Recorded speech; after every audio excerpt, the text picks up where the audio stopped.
The Beauty Season 1 starts messy and disorganized, but quickly becomes addictive. The Beauty Season 1 doesn't ease viewers in with elegance or reassurance. It opens in a way that feels scattered, almost unsure of itself, as if the show is still deciding what kind of story it wants to be. The pacing is uneven, the world-building arrives in fragments, and the tone can feel like it's shifting under your feet. At first glance, it's easy to mistake this for a lack of focus. But that initial messiness isn't a flaw the show needs to overcome. It's the foundation of why the season becomes so absorbing once it clicks. Early episodes of The Beauty feel deliberately uncomfortable.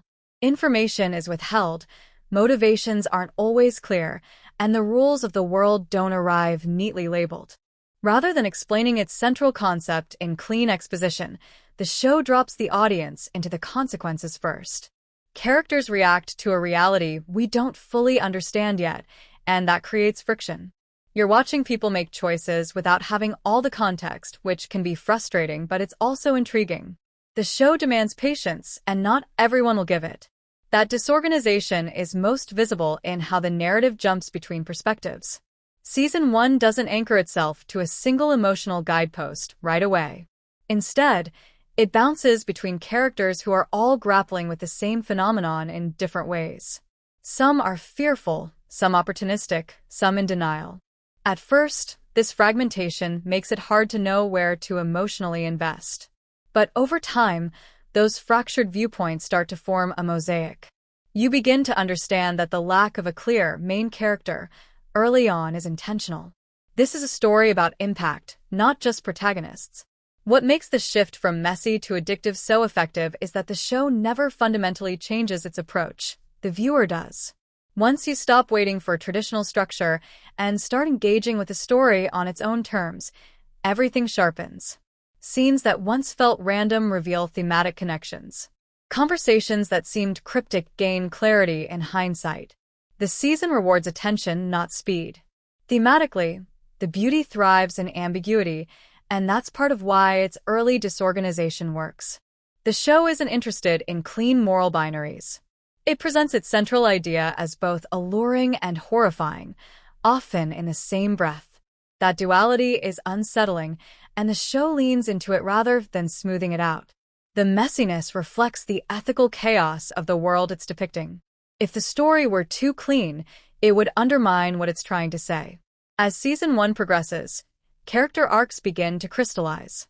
People who initially felt underdeveloped start to reveal depth through repetition and consequence rather than exposition. Their reactions evolve. Their coping mechanisms fracture. The show doesn't rush these transformations, which is why they feel earned. By the midpoint of the season, you're no longer watching to understand the premise. You're watching to see how far each character will go once they fully grasp it.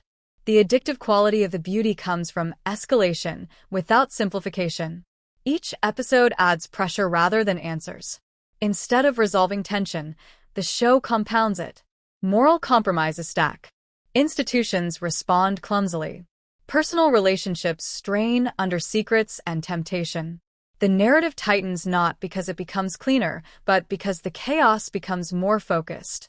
The story knows exactly what it's destabilizing, even if it refuses to package that instability neatly. Visually and tonally, the show also finds confidence as it goes. Early inconsistencies give way to a clearer aesthetic language, not polished, but intentional. The atmosphere grows heavier, more oppressive, mirroring the character's loss of control. What once felt like tonal confusion starts to read as tonal layering. Horror, satire, and drama don't compete anymore, they coexist. By the final stretch of Season 1, the addiction is undeniable.